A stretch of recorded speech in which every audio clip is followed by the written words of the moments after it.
be okay. Picking up where I left off here. Let's go ahead and load up. What were we doing? So we were streaming. Oh yeah, we were going through a Discord channel, and we were kind of picking up. And I picked up some of the tools. I actually haven't gone back to Discord. There might be some more stuff I could work on.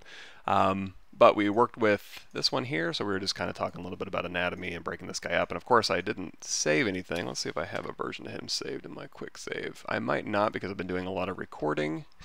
Nope. So the good news is I'm pretty far in recording the 2019 What's New stuff. Yeah, I don't. Okay. So that's good. I'm going to finish up the NPR stuff today, and then probably get everything else finished as well. So we will, yeah. Let's see what else we got in here. We got a Goblin, so we'll go down here to this Goblin here. And so this is all, it's got a skim material on here, and actually it kind of looks like it's got a finish on here that kind of makes it look like it's sculpted with clay. It's got a little bit of noise on there. I've seen some of that done very successfully here. For me to work on this, I'm going to go over here to Subtool. I'm going to turn this off. Yeah, captured in here. I am supremely lazy. So in order for me to kind of hack away at this, what I'm going to do is all this stuff I would just dial in later as far as the pose and the overall feel. I'm far too lazy as far as like trying to make something or sculpt on something that's not symmetrical. So let's see if I can fix this real quick. I'm going to turn on the floor, and then so we can see we're Y up and Z forward, and I'm going to see if I can't just pose this guy so that he is, turn off perspective here. Let's go ahead and move him into place. And sometimes I'll just do this. If something gets off axis or something, you'll end up having to do this a little bit. And I can also do his head and his neck separately if I want to. Right now, if I did mirror and weld on him, that's what he'd end up looking like, which is kind of a cool carnival thing, but not really what I'm looking for here. So we're going to try and line up his body here. Now we're going to try to pose his head here. So under geometry here, let's see, he's fairly heavy, and if I'm just doing, you know, general sculpting, and I can always make the mouth bag and stuff later, so I'm not too worried about that. I'm going to see if I can't just Dynamesh this thing here at a fairly low resolution, maybe even lower than that. Let's drop this way down. Again, just block out stuff. I don't want to lose that much detail. Okay, so that'll work. That'll make it just a little bit easier to pose. I could Zremesh him and pose him, which might be interesting since they got a new Zremesher algorithm here. Hey! Good, yeah, I think you were the first one here. Cool. How's it going, everybody? We're going to go through and we're going to do a little bit of, looks like a little goblin sculpting on this guy. So I think it'll be fun. We're talking about posing this thing, and right now if I was to Zremesh this thing, because I have X symmetry turned on under my transform here, you can tap X to turn that on and off. I'm going to turn that X off temporarily. I'm going to go ahead and duplicate this guy down, and underneath the Zremesher in 2019, you're going to see there's a Zremesher and a legacy.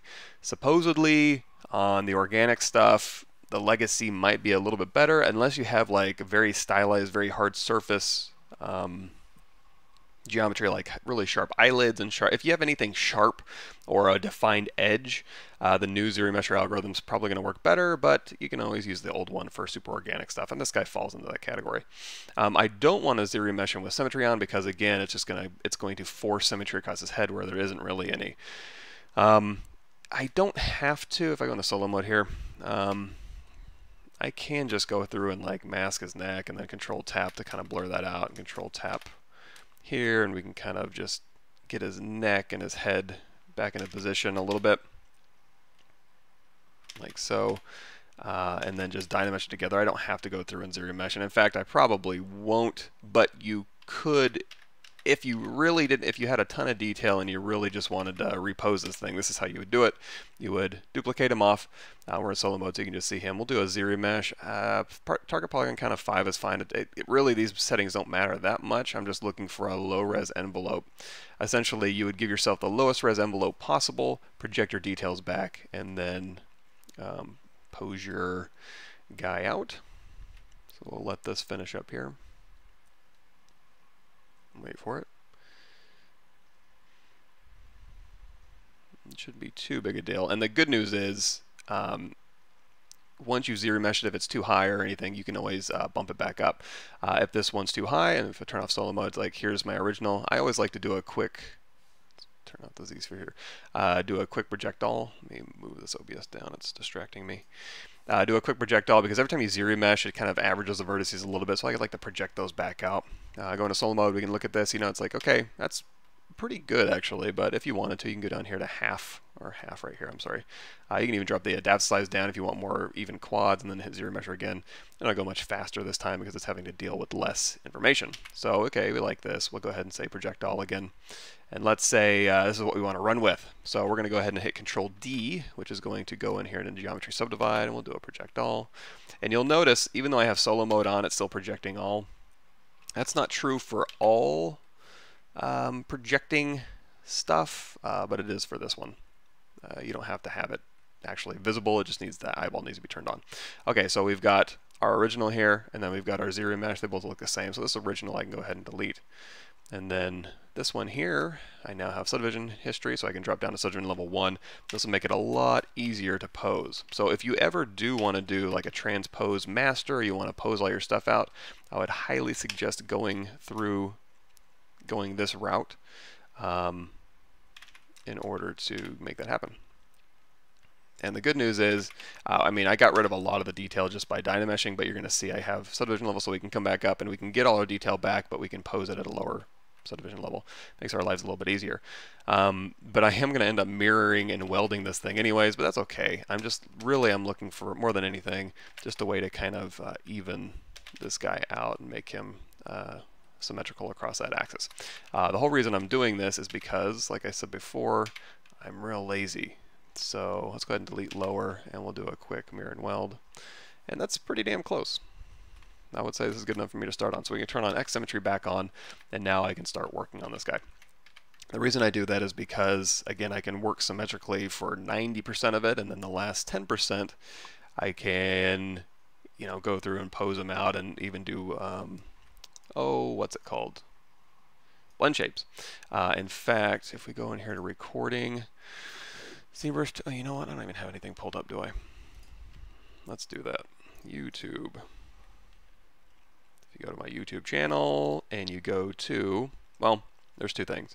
If you go to my YouTube channel and you go to the ZBrush for ideation, this one I don't get into blend shapes with the videos that are on there, but if you get the full series on Gumroad or ZBrush or ArtStation, towards the end we do something like this, so you don't even have to buy it, you can just do this.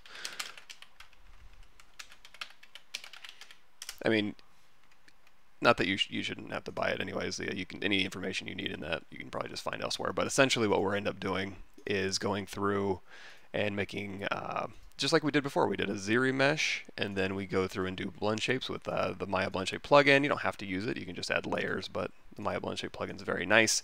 And then you can go through here and you can pose out the face. So I can give you, you know what, let's do this. We can see that in action a little bit. So we're going to go ZBrush 2019, what's new? That's what I'm doing now. Finishing that up today. ZBrush 2018, what's new? It's not that one. I was doing, where is it? We were recording, wow, ZBrush 2019, 4.8, this can't be right. Oh, did I? No, I didn't get rid of it. I was cleaning out some room on my hard drive. Wow, think. ZBrush training, there it is, geez. Exported, and then I think in week 6, or no, it's week 5. Mouth bag creation, facial topology.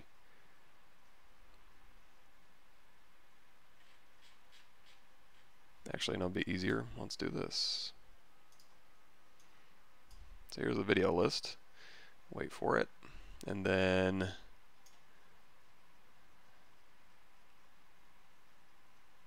Smart Reset, reconstruct subdivisions, primitive topology.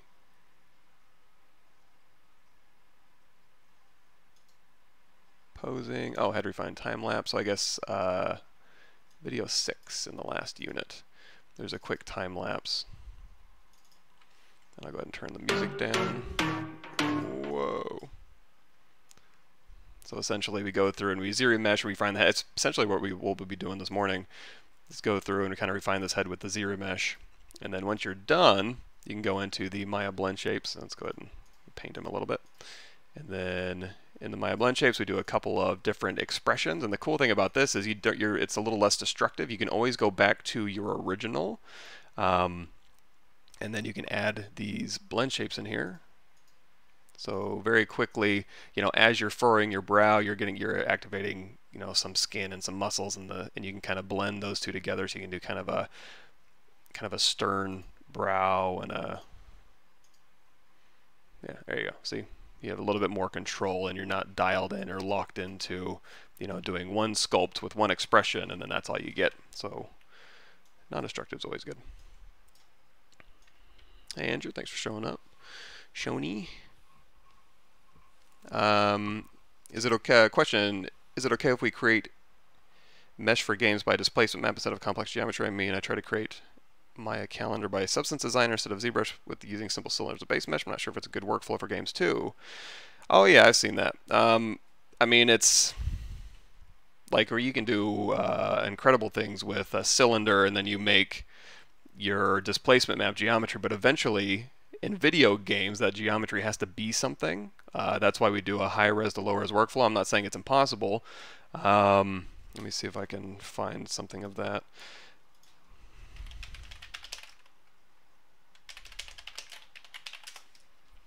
Yeah, I remember seeing this one. And same guy you're talking about. So this is all done. Essentially, it's just a bunch of displacement maps on this. However, if you wanted to have that in a video game and you wanted it to be like, hey, here's low-res geometry, and we have low-res geometry, and it can LOD out, so we reduce that geometry. If all the information you have available for that game engine is this and a very expensive displacement map, you're not going to get very far, unless there's an engine that I don't know about that can support that displacement map real time. You also end up losing a little bit of fidelity as far as undercuts. You can do like 32-bit displacements in ZBrush and stuff, and vector displacements, things like that.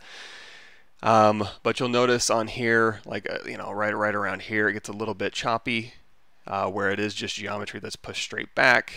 Well, geometry, it's a displacement map that's displacing straight back, and it's not as clean as I couldn't get away with that. There's just some things on here that just I would get dinged for on hard surface models, especially if you're talking about doing like a weapon or something. And also you're losing out on just being able to, you know, tumble around an object and make changes and iterate quickly. That's not to say this isn't worthwhile. You should absolutely do it. It's just it's not as non-destructive as you think, I don't think. And certainly not that usable. I mean, I guess what you could do is you can convert this to real geometry, but then you're stuck with a very high, probably high resolution geometry that you would then retopologize and then make your LODs so that you could get it to run an engine. Until they make an engine that can actually run this type of thing, I don't know that I would do that, or how to actually use that in any meaningful way.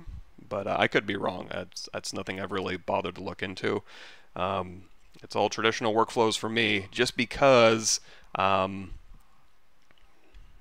it's just easier for me to work in 3D and be able to move around an object and take things away and add things, and you know, model undercuts and model functionality. That's the other thing too, is if I needed to animate this thing or this thing again, if it was a weapon, first-person weapon down sights, and you know, have to do a reload,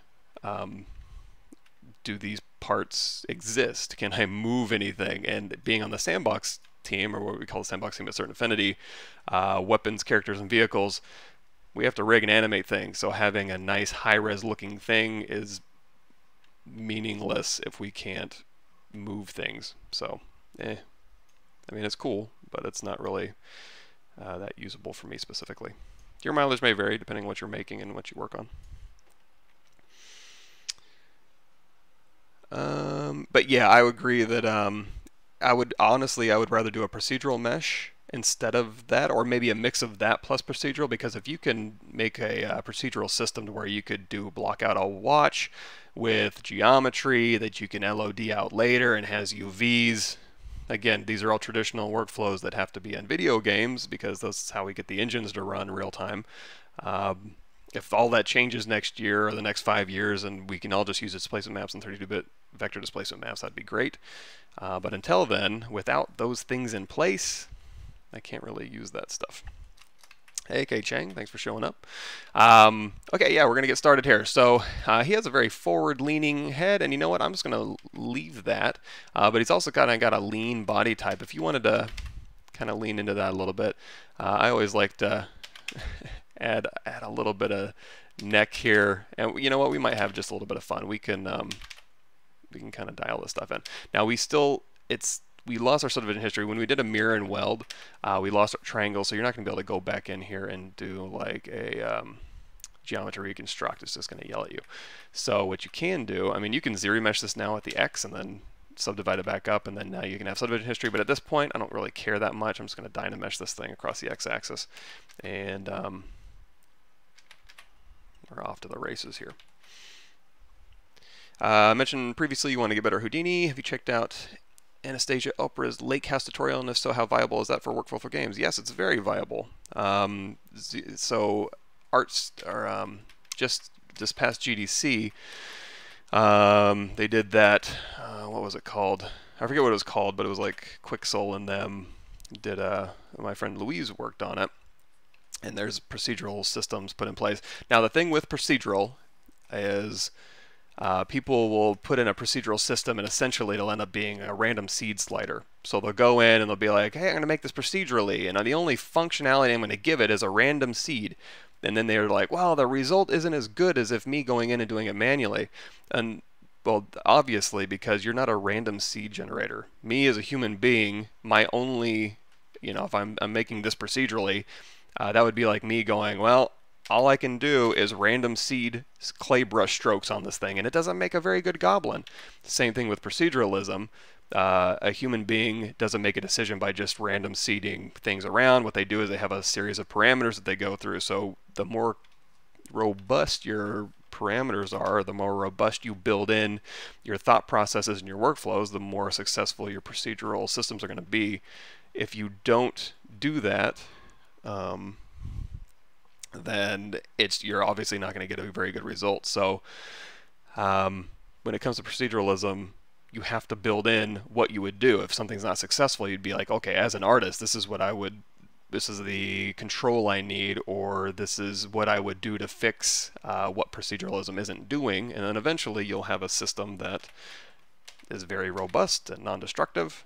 But until then, the proceduralism isn't magic. You have to build in the parameters that you need. I'm going to crank this lazy radius up, and I'm going to tap L to turn it off, and I'm also going to crank up the Z intensity a little bit.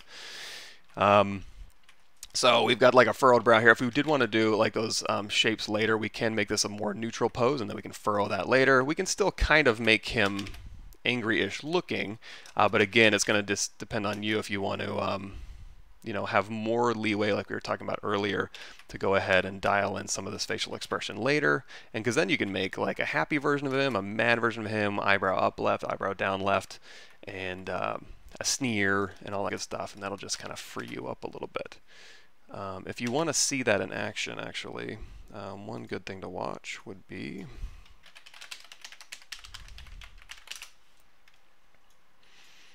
ZBrush for illustrators here. Go down to Steve James, and he does a whole thing. Actually, we can just watch this on YouTube, or we can just click through it here. So essentially, it's kind of breaking it down and then putting in the expressions here. You go through and you mask and you save these all as layers, and then you can dial between them. So here's sad and then happy, and then if you want to kind of make her give her just like a expression, you can just go through with your layer system and do a very non-destructive way to kind of pose out a face and get something. Again, it just gives you more leeway. You need your mouth open, mouth closed. Now, if you are going to do mouth open, mouth closed, or jaw open, I should say, you're going to have to also blend shape the teeth with it. Not a deal breaker. And also realize that blend shapes are linear, so you're not going to get a real great rotation, but usually if you're just doing it for a sculpt, the end result is more important than the in-between. So you can see how cool that is.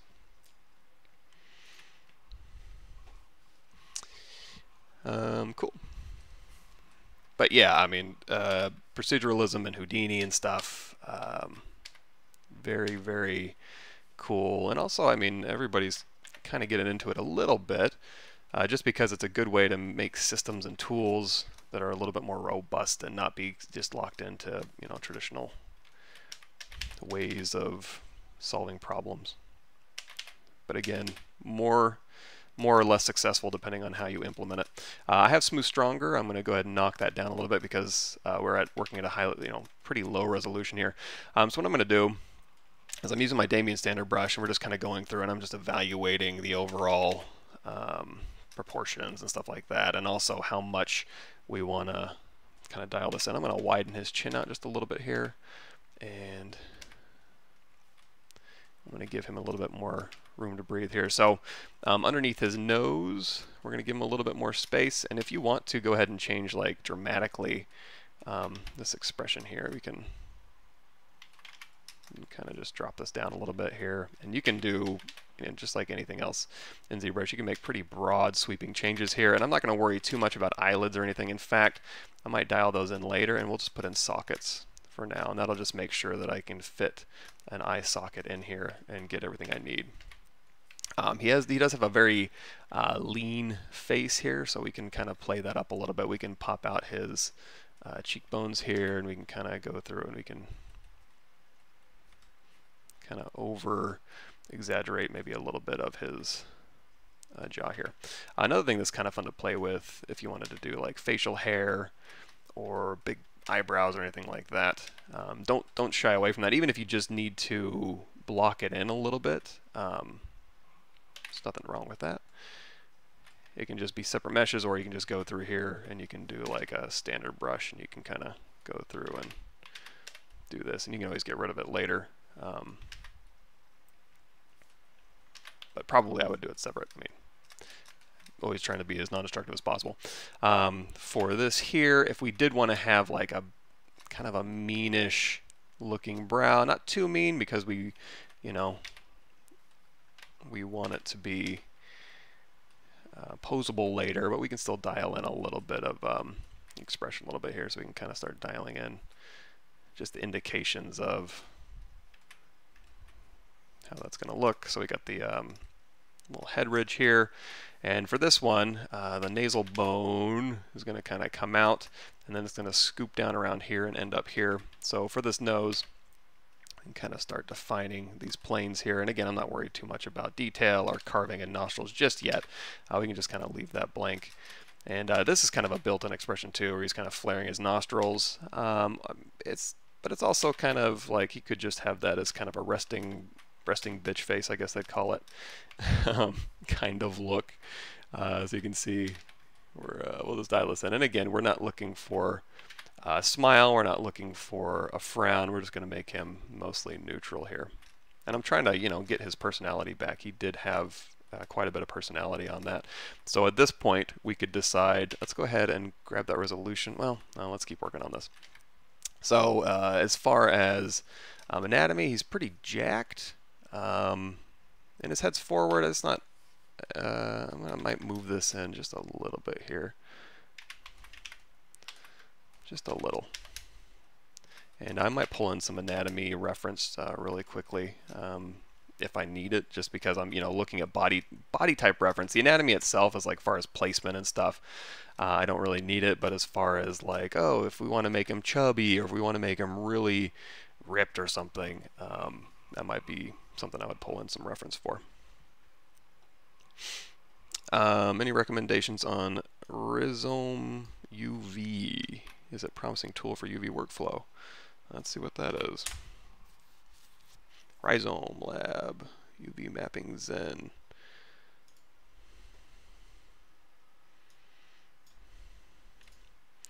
Speed, 2x. Yada, yada, yada. Oh, yeah.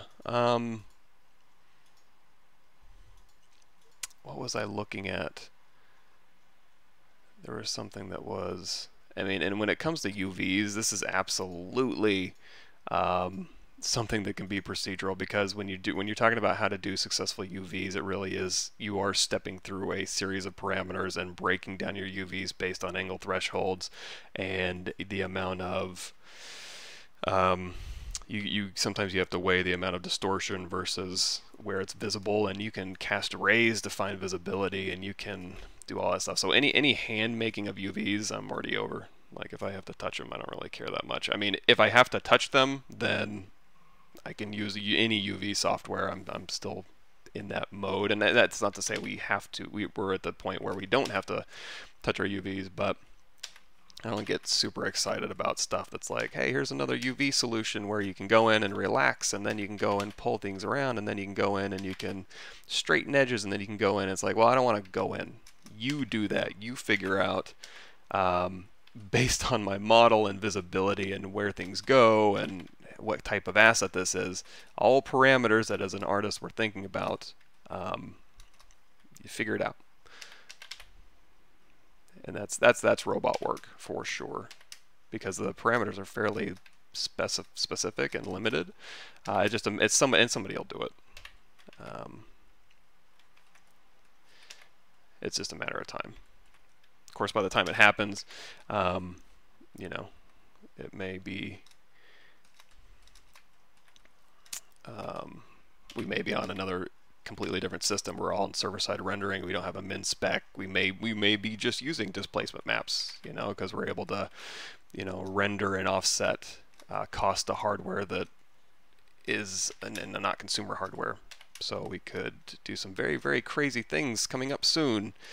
If you think that server-side rendering's on the horizon, which it has been on the horizon for 15 years now, but just recently with GDC, the whole Google, or what is it, the Arena thing, basically it's finally coming to fruition, and it'll happen because companies are going to like it. That's a big one. They get to control what you buy and how you buy it, and you don't really buy games, you just rent games off their server. Consumers will like it because they'll just, I mean, there's a lot of downsides as a consumer to this model, but at the end of the day, if it's easy, if it's just part of your Netflix or Hulu subscription and you don't need a computer, you just need a screen, you can stream the craziest game in the world onto your phone. As long as you have fast enough internet, you can do that with the server-side rendering. And developers will love it because they don't have to make a version of their game for mobile. They won't have to make a version of their game for console and a version of their game for PC, and then on PC different specifications and different hardware. They don't have to care about that because they're just rendering on one thing, which is the servers, and then that information is going to be passed on to the user, and then again, it's just based on streaming information as opposed to that. And also, like, you know, on the selling side, you can't really pirate it because you have to log into the server, and you can't resell the game because you have to log into the server, so it'll make a big difference. But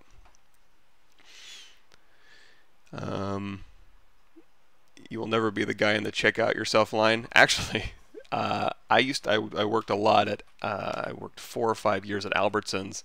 So when it comes to checking out my own stuff and bagging my own groceries, I'm all about it. And I'm not one of those picky baggers either. I'm like, I want double paper and don't put my salad next to my cans. I can pack my stuff all in one bag, no problem. Make it as heavy as you want. I don't care about that. But everything I put on the little conveyor belt is all like bottom to top. You know, fittable little stackable little Tetris pieces to, you know, salads and eggs and bread and stuff like that. So actually I love self-checkout. However, I think a more apt thing, I wouldn't do self-checkout if I could just walk through the store, or if a procedural system could figure out what I really need that week.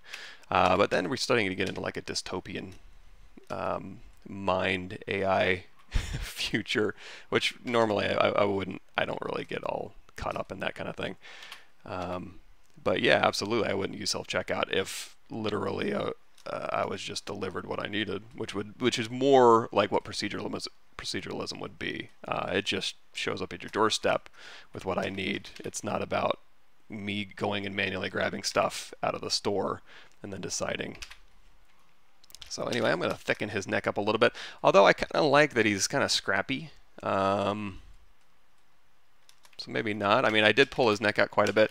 You are going to want, there is some tissue and stuff here, so you do have, you know, your jaw here, and then you'll have your neck come down, and then you got your sternocleidomastoid here, and then the two heads that kind of split off that.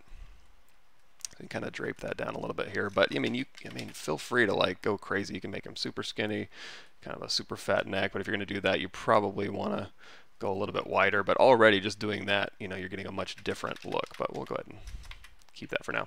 If I do re-Dynamesh, you want to be careful that you don't lose anything important, but fortunately, again, we're just working on forms here, so we can have a little bit of skin that overlaps that ear.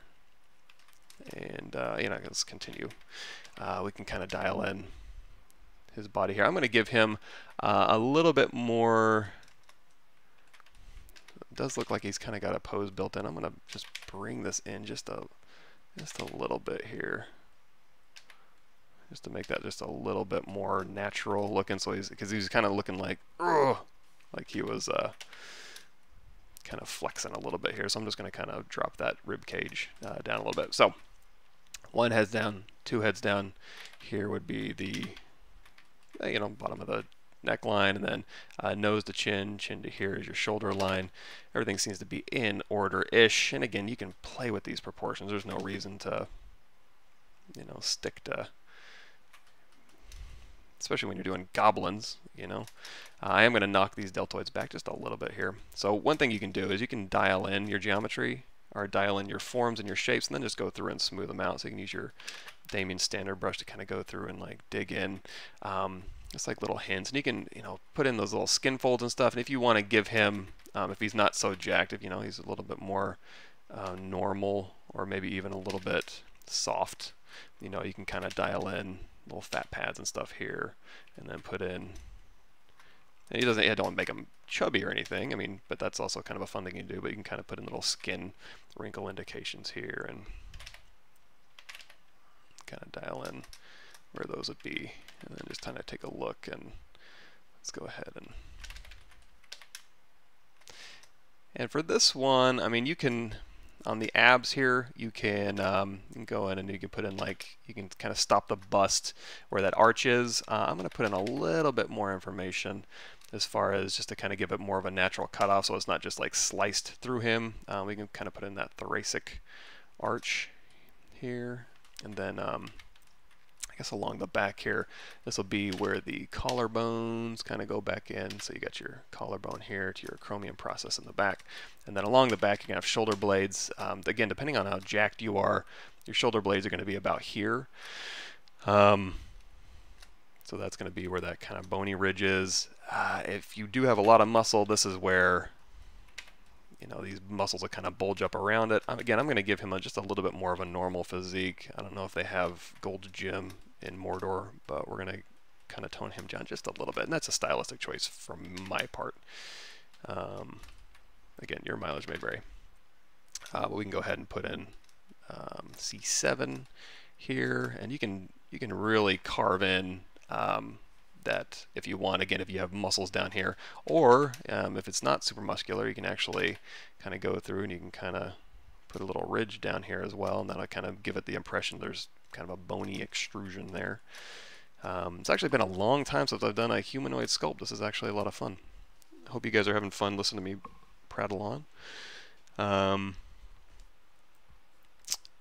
Let's see here. Hey Mike, 3D artist working on Vermintide 2. I've been watching your stuff since E3D days. Big fan. Thanks. Hey, thank you for the kind words, and glad the videos are helping out. I do have some videos coming. I took some PTO. I took some PTO yesterday and today, so I can get my ZBrush 2019 What's New videos out.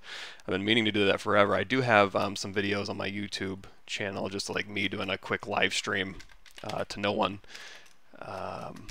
They go over some of the new stuff, but none of the NPR stuff. So I started with NPR. We have a bunch of the non-photorealistic rendering, which, you know what?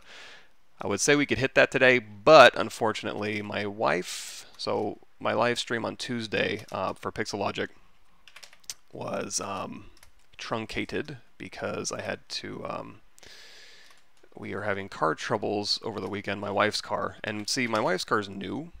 It's my car that's old. I was expecting, we were expecting my car to be the one to kind of bite the, what do they call it? Bite the bucket? Kick the bucket. And it turns out that hers is just acting up in really, really odd ways. So, long story short, I need to take her into work today. So I'm going to have to cut it off in about 25 minutes here. So, but we'll get some work done. You know what? I'm going to stop messing around with this thing because it is. I could just go forever just kind of tweaking and playing around with this. But you know, put in the serratus anterior, just little indications. Again, we're not doing a bodybuilder necessarily. You can if you'd like, but I'm just going to put in just kind of some bony landmarks here, and along the back. Let's see. So we've got this here, and you know, let's dial in. I'm just going to dial in that rib cage so it's a little bit more, a more prominent landmark here. It's not like abs or anything. It's actually a rib cage that kind of comes out a little bit. You can just dial that in just a little bit. Again, just indications. Go in here with your Damien standard. You can dig in and then smooth it out, or go in with your clay brush afterwards and kind of dial in that kind of stuff. And then along the back here, again, since I am thinning him out just a little bit, I'm just going to put just that spine of the scapula here, and we'll kind of give him some knobs down his back, and we can go ahead and just fill this in. So essentially on here you're going to have your let's fill this in real quick. Boy, let me think. Infraspinatus, Teres Major, and Teres Minor. The Teres Minor is the little bulgy muscle here that goes underneath the tricep, and then these two go underneath the deltoid. Your infraspinatus is the bigger one, and then your Teres Major. But again, if it's just like a bony landmark I'm looking for, I can just kind of dial that in, and we're just filling in these forms more than anything. And then, and for more of a traditional type bust, you know, you usually end up putting more information back here and then a little less information on the back, so I can actually just kind of dial this up a little bit maybe. And then I'll kind of give them that kind of look. So we have this now on a full body. What I would do is I'd end up putting like arms and bodies and legs and stuff in here. But for this, what I would do is probably just keep it all together. There's not really, I don't see a really compelling reason to like split the head off at a different resolution or anything like that. So we're going to take this and we'll just subdivide it, or not subdivide it, but just dial in a little more resolution. And I get this question a lot too, is like, when do I go from Dynamesh to a Zremesh? And essentially, whenever you want. But just for a little bit of a better answer is whenever your major forms are dialed in, as long as you're not doing stuff like, hey, let's test out, you know, what it would look like with like this. And then, because you're going to be stretching that geometry quite a bit, and you'd want to re-Dynamesh after that. Or if you wanted to do, oh, you know what, I don't have any of my snake hook brushes here.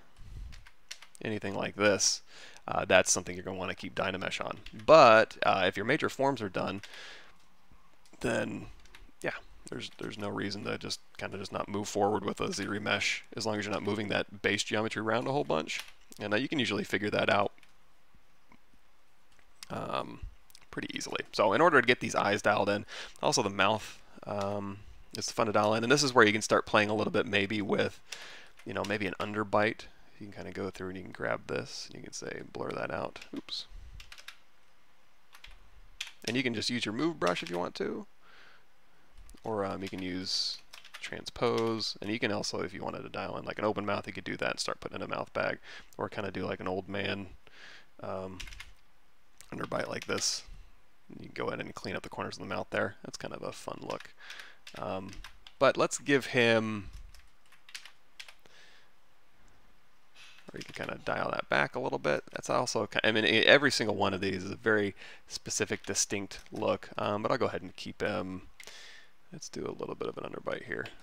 and pick a lane, and we'll just kind of use that. And again, I still think I just need a little bit more room here. And I'm not trying to make it so that it's like, oh, he's basically a human and Goblin makeup. I mean, have fun with your proportions and stuff, but I'm just trying to dial in a little bit more room where I know I'm going to need it just to put in the features and stuff like that. So we've got his nose here, and we can kind of pump up these wrinkles over the face a little bit. And then for the mouth, I'm trying to think if there's any sort of specific mouth that we may want to do. We can kind of give him, like, I don't think real voluptuous lips would fit this character that well. So we're going to kind of just dial in some thin lips here with our Damien standard. And we can hold down Alt if we want to pull out a ridge here. So we can just pull out a ridge here, and then we can just kind of dive that back in. Even along the lower lip here. Now this lip is going to be tucked into this upper lip here. So again, we can hold down Alt on our Damien standard, and then once we pull out a ridge, we can use our clay brush to go in and fill in those gaps. And then again down here to this lip. And then I'll put a little bit of meat down here. And I'm trying to think if there's any major wrinkles or anything we want to add. And this is going to be secondary detail more than anything.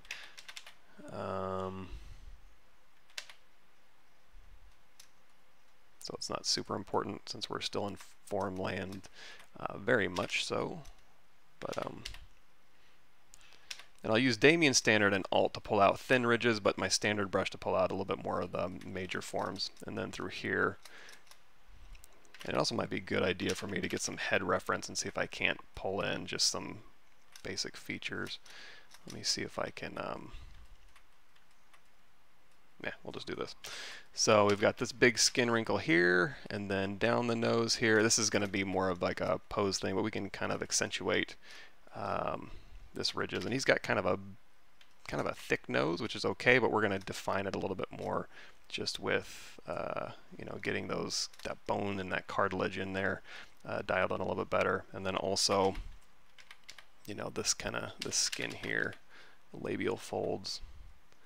And then the eye bags and stuff, we need an actual eyeball. And we'll also kind of define this bottom of the nose here a little bit.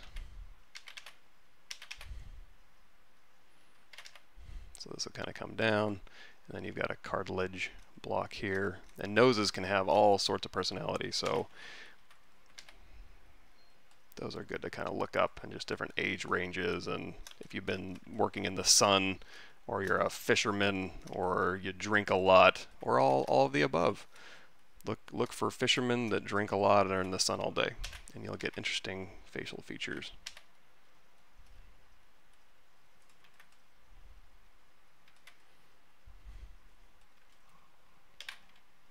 And then we got his Zygomatic Arch, and again, you know, depending on the age of the character and, you know, how much loose skin there is, you can kind of start. And you also feel free to mask this stuff as well if you're trying to pull like these kind of features over and stuff like that.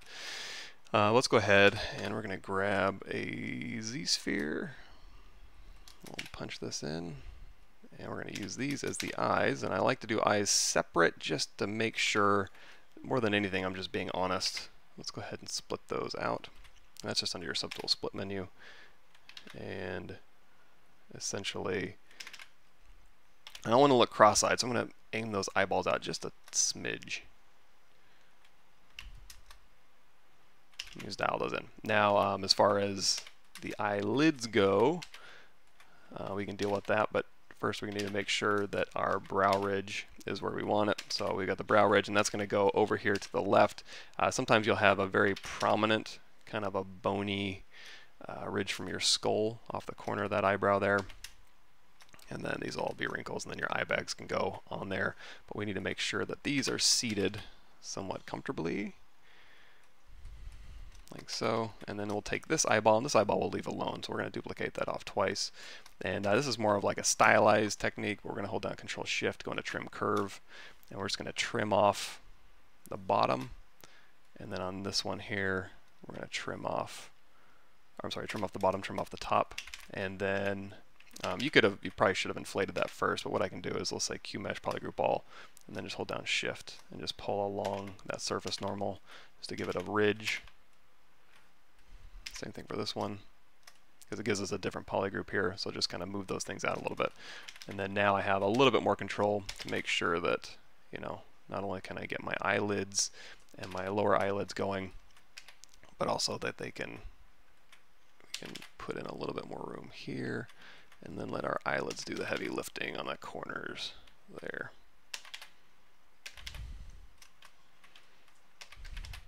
And these can give you quite a bit of personality as well if you have, I'm just alt tapping through these subtools here.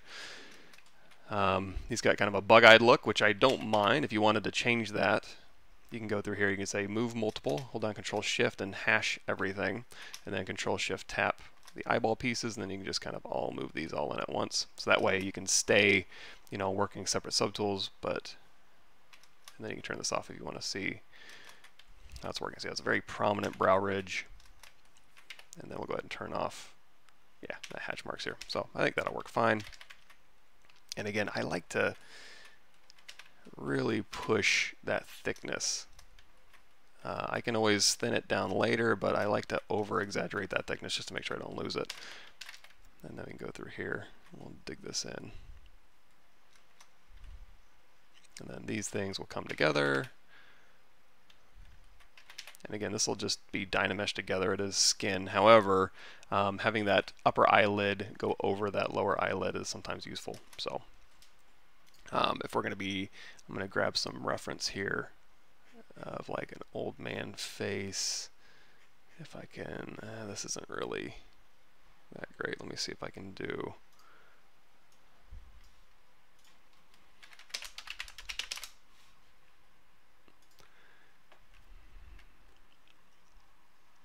Yeah, something like this might be fun. Or, you know, it doesn't have, you don't have to make them old, but just kind of getting those exaggerated features, and also the bony structure. Oh, this one's a good one. Let's do something like this. He's also kind of got that expression too. So this one you can really see that skin fold here. It goes back around, and then this one, and then this. It looks like his upper lip is so thin that it just kind of melts into his lip here, which is a very cool look. So yeah, definitely grab some old man reference for goblins. You know, any mythical creature and stuff like that, or anything. If what you're trying to message to the user is based in reality, and goblins are like little crusty old men. Not that you want them to look like old men running around, but little features here and there that kind of indicate or message that is always useful. And then kind of a pointy chin here. And again, go crazy with these features and push and pull them as much as you want. And his eyelids aren't overly crazy. We can do is, again, we keep this kind of a neutral, or if we want to, let's just flatten this out a little bit. So now these let's dampen this down. We're going to put a little bit more emphasis on his eye bags here. So really, here's his bony landmark here. So we'll kind of dial this in. And then here. And then his eye bags here. So we're going to take these eye bags. If you want to, you can crease these polygroups and then hit D for dynamic, just to smooth those out. So crease, PG, and then turn dynamic on, and then you can go ahead and apply that geometry, because if we move these down together, we'll take this head and we're going to move it above our eyelids and then merge it down, and then merge it down, and then when we Dynamesh, it's going to Dynamesh together. Let's Dynamesh at a slightly higher resolution. There we go. And now we can kind of work this in. Now these eye bags here, we'll go ahead and make those a little bit more prominent.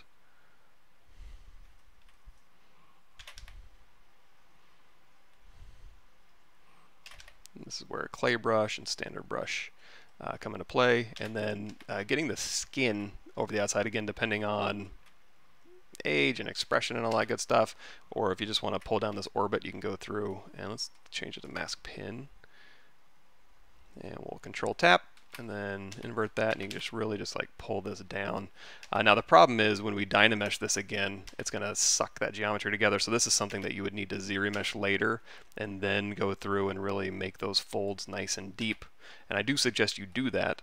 But for now, we'll just Dynamesh that result. Oh well, we'll get it back.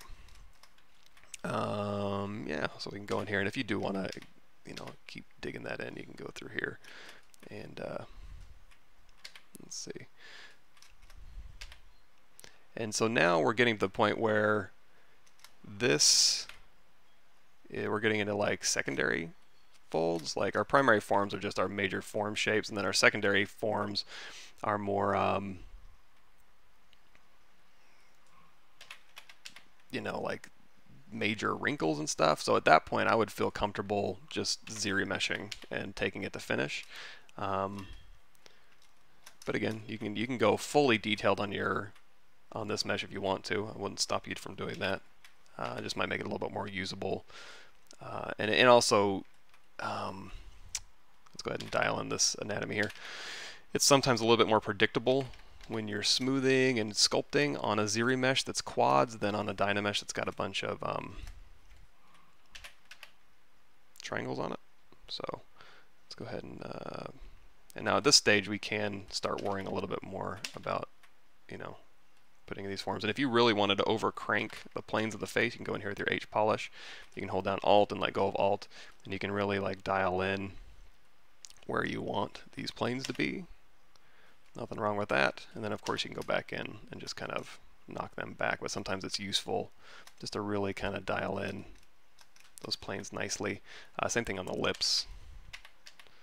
Where's those old man lips? There they are. So here,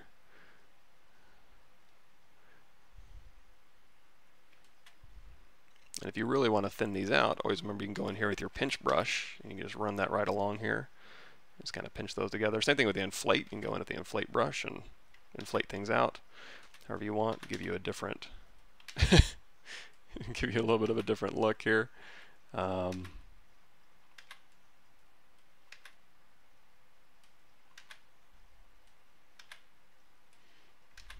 same thing with the pinch. And pinch is actually fairly useful for pretty big features here. And you don't have to be abrasive with it. You can just do a little bit of pinch and go a long way.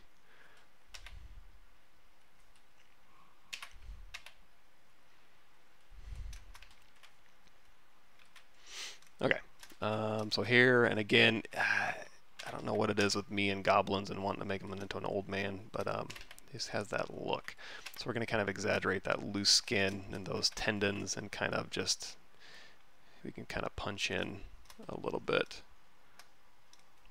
And now we are getting to the point where I kind of wish I hadn't subdivided, or I hadn't gone so high, and I'm trying to think I want to remesh just to give me a little bit more leeway. We can hold down Shift and smooth stronger and pump that up a little bit. And we can also pinch this down the middle if you wanted to kind of bring that together. Oh yeah, we were doing ear anatomy.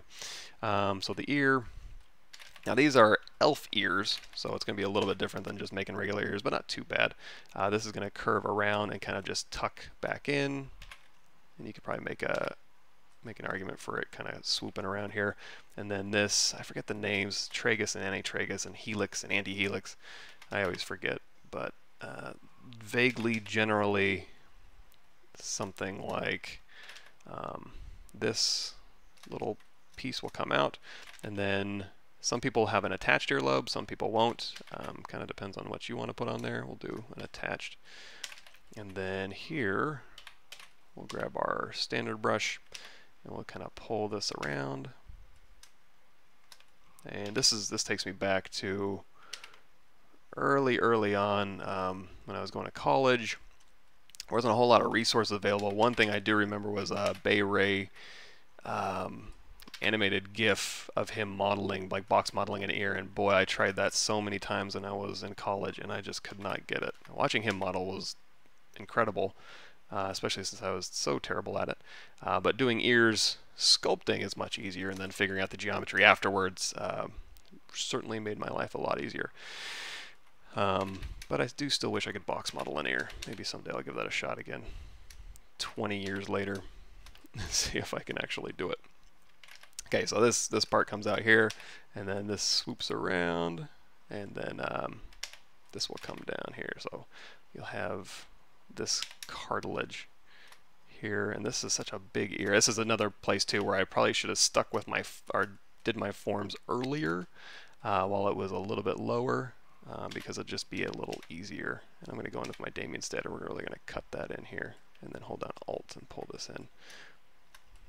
And then again, my standard brush here, and we'll kind of go in here and actually pull this out with my move brush here. We'll exaggerate that.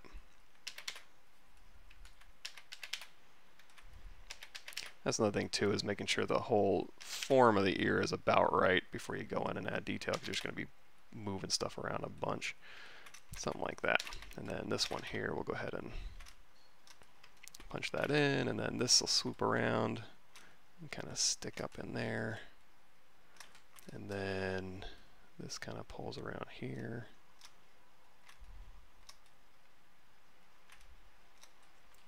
Now the deep part of the ear, so we can get a nice occlusion bake in there,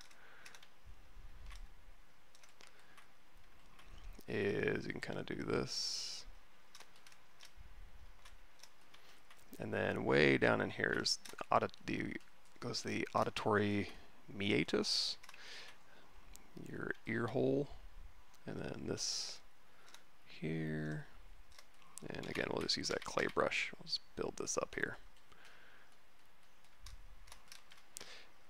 And then here, separate these two out a little bit. We'll just smooth this a little bit. Something like this. And we'll go ahead and put in this little conch shell in the back a little bit more.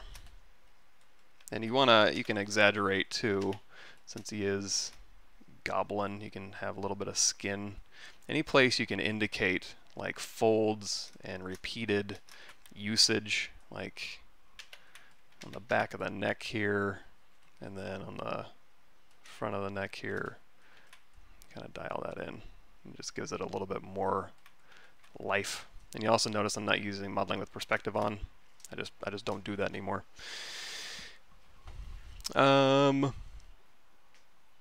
This stream, I'm just kind of doing a little Goblin sculpt from one of the, what's it called, Discord, one of my Discord people. I just took one of his goblins here. So essentially, out of edit mode. And I'm doing it the lazy way. So he did it. Let's go ahead and just take this here. So we're going to go ahead and say append here. And again, I probably should have this in the back just so I can kind of see it. Make sure let's turn perspective off. Make sure I'm, basically hitting the personality and stuff, but I'm just kind of dialing in what this guy could be. And it looks like his chin is a little pointier. We can exaggerate that a little bit. But I think most of the features are there-ish. And that brow ridge here, I do want to kind of, for some reason, I want to exaggerate. Let's go back to solo mode here. I want to pull this down even further. So we've got the eyelids here. I'm going to soften these eyelids just a tiny bit. And then here we can just continue pulling this down over that eyelid.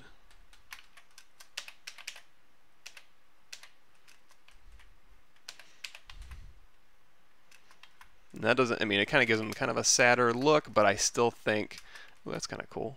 Just like little nubbins. So that's another thing too. If you did want to put in like horns or something, I would still do those separate. So we just grab a sphere here, and then we'll go ahead and split mask points. And then kind of pull this out a little bit. Shrink these down. Oh, and if you're going to shrink these down, make sure you turn on LSym, local symmetry axis.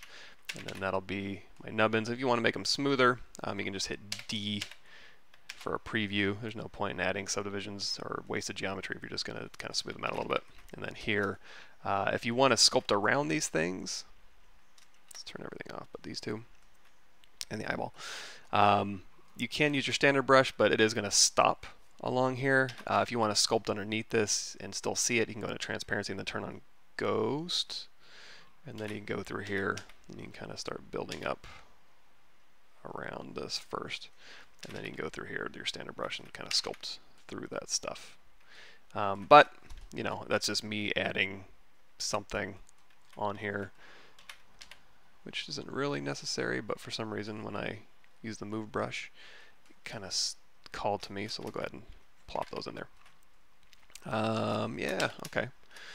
So we're kind of dialing it in. We'll grab that standard brush again, and we'll just keep on, you know, refining these major forms here, and then this coming in here, and then this swooping back in here, something like that. And good enough. Back of the ear here, basic geometry, and then go out of solo mode, or turn this guy back on and make sure we're hitting. Yeah. And then I think I'm going to make his chin a little pointier, just to kind of hit that a little bit more. It's a very prominent kind of chin. And you know, since, you know, looking at this old man, he does have very thin lips, we can exaggerate that even more if we wanted to. And we could do kind of bulge this out, and depending on what kind of teeth he has in here, that's going to affect that overall look as well. So when you open up his mouth and stuff, you can put mouth bags in here. You can go on my YouTube channel, and we've done that a few times already.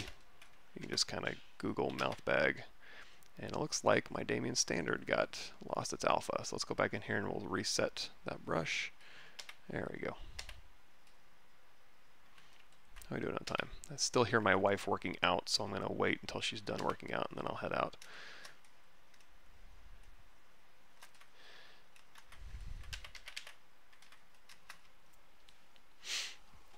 Why do you model without perspective? It just makes it a little bit easier for me.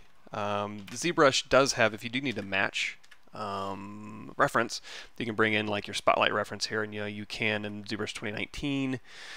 You can go through here and you can actually match the focal length of the camera that you used, and you can also do a crop factor. So if you had like a 1.6 crop factor on your Canon or something like that for your, what do they call it? Your little chip, you can dial that in as well, and you can really perfectly match camera reference. But for me, it's more of a navigational thing. When I turn on perspective and I'm in here close, it just gets kind of weird to navigate, and also it kind of throws me off. You're going to see there is an auto crop factor. Actually, you probably can't see it. I might have that cropped out of the, yeah, you can't see it, but it's actually right here above the tool menu. There's an AC button, so when you back off, it turns off and it's not auto cropped. But essentially, when you get in close enough, I guess I can do this. Let's go into draw menu here. Does it have the AC button in here? No. Essentially what it does is it does auto crop, so it maintains that focal length view of your object. So that helps a little bit keeping perspective on. But really, I can dial in what I need here, and then if I do need to test perspective, I can just back out and turn perspective on and make sure it's working. But I don't know, a weird personal preference of mine. But if I was matching somebody, I would definitely have perspective on, but I would also have a bunch of reference up, making sure I'm hitting all those different views. But since I'm not matching anybody, we're just kind of having fun. Go through here and kind of, so you can really push in these eye bags, and once we've done that, we can go back into our standard brush here and kind of bulge those out a little bit. So, and then even the skin on the head here, you know, we've got the orbit, it kind of goes around the eye, and then this can kind of be loose skin here. So you can kind of go in with our clay brush and kind of flatten that out a little bit. And then we can go in here with our Damien standard. We can kind of,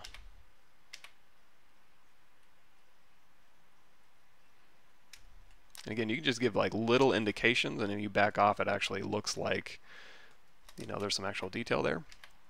If you did want to play around with facial hair or anything like that, if you want to give them chops or anything, sometimes it's fun to, like, say, duplicate this guy off, and then we'll do a inflate of say -2 or -1, and then go in here with like clay buildup and just start dialing in what he would look like with I don't know, facial hair. I don't know how now the more it's not too bad. That's kind of a neat look.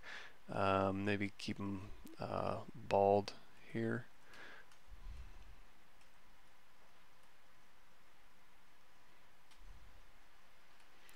And then go in here with our snake hook here. So we'll go brush, BS. Let's remember this one. BSH is snake hook. And then we can kind of go through and kind of start pulling out.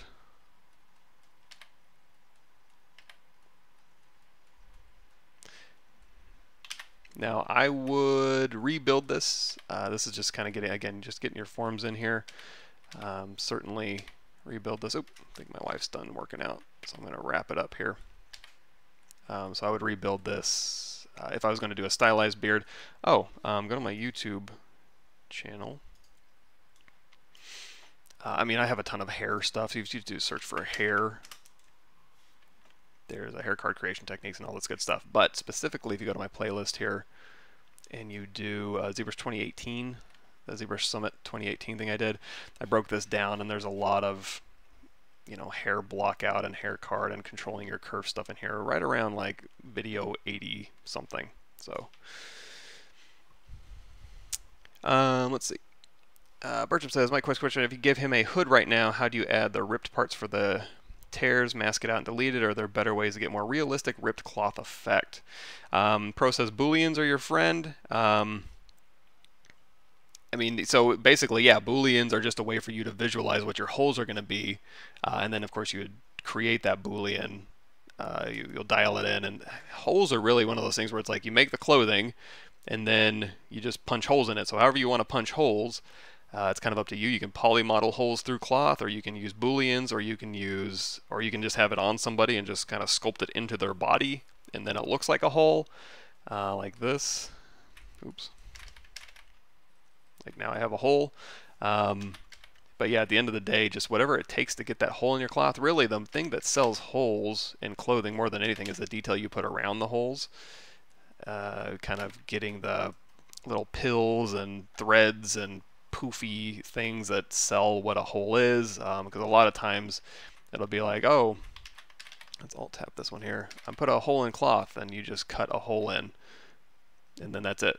Or you leave like a ragged edge, and then that's it. If you go and look at reference of what cloth looks like when it's ripped and ragged, there's a lot of stuff going on there, and the ends will start curling, and threads will hang down, and they'll stretch across. So really what sells the holes isn't necessarily the fact that you put a hole in cloth, but everything around the hole that kind of sells it.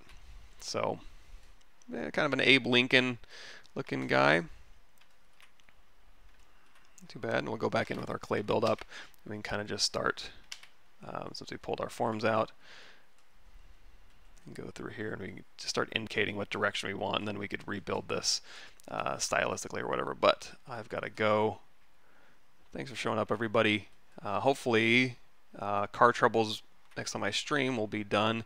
I'm going to try and stream before the next Tuesday and Thursday. So next Tuesday, or the first Tuesday of the month, I'll be on Pixelogic's channel. First Thursday of the month will be on my channel. I'm going to try and do it before then. I can't promise anything. I do want to get these ZBrush videos done. Let's go ahead and pull this out. I'm close. I want to get this out off my plate here. Very, very smart beard. We just turned him into kind of an intellectual goblin here. And we'll go ahead and say turn on perspective. We can do a BPR render, and then now that we have BPR render, we can go in here to our render menu, and we can say, let's go into our filters here, and we'll just load up a new one here, and we'll say filter. We want to do maybe a, not a posterize, but a flat shading, and we can dial in how many shades we want. Maybe 5, and then we'll put an outline around him. So we'll do an outline. We can do outline edge or outline cavity. Let's do outline cavity, and then again we can bump that down. knock that black back just a little bit here. And then we can go into our modifiers here, and we'll say maybe 2. And then we can crank up that noise. We want to make it look like a drawing. Cavity sensitivity, fall off. I think that'll work. We can kind of see if we can dial in more or less detail. Like so. What's another thing we can do in here? We can do a, let's do a sharpen. Yeah, sharpen filter's fine. And then if we want to, that's not too bad. Let's do a contrast user color, and then we'll take this front color and we'll kind of see if we can dial in the kind of contrast we're looking for. And then also on those eyeballs, let's hit D so they're a little smoother. There we go. And then maybe we can put a vignette in this one here.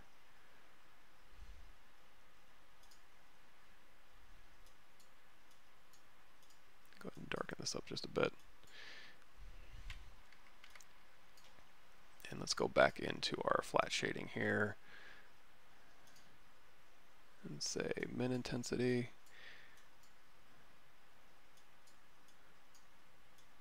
And we'll kind of push those towards the darks a little bit more, maybe. Oh, maybe not. Let's back that off a little bit. We'll blow it out a little bit. It kind of looks like a statue here. And go back into the modifiers. Let's crank that number of shades down. 2's a little much. That's kind of a cool look. So, you ready? You done working out? Well, I gotta take you to work, so let me know what's... Oh, you're taking the dogs out? Okay. All right, everybody. I'm gonna head out.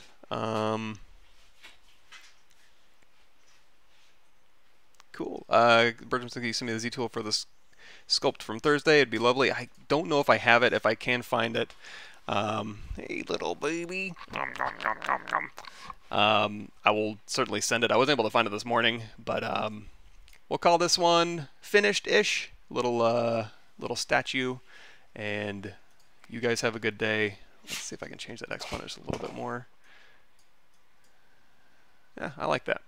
All right, so we'll go ahead and do a quick save, and then I will see you guys later. Thanks, everybody.